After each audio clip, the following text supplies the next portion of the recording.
Që takua me liderin e shqiptarëve në Maqedoninë e Veriut, Ali Ahmet. Kam qenë i pranishëm.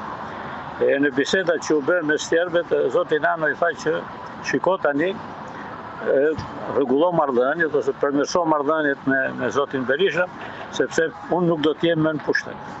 Pra e kishte parashikuar dhe mendonte që pushteti i tij do të përfundonte. Ishte i lodhur nga qeverisja, ishte i lodhur nga problemet që kishte brenda partisë dhe largimi i tij nga udhëheqja e Partisë Socialiste më shumë se sa dëshira e tij, unë mendoj se ishte detyruar.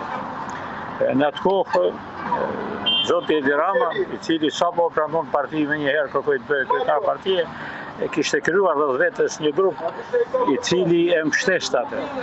Një grup i përbërë nga figura eminente të partisë, siç ishte Gramo Frusi, Namik Dokle, Arda Dade, Erbelida Beksi, të cilët shkonin me mendimin se me plokshtin që po të shfaqte Papaslanën e qeverisë dhe në drejtimin e partisë.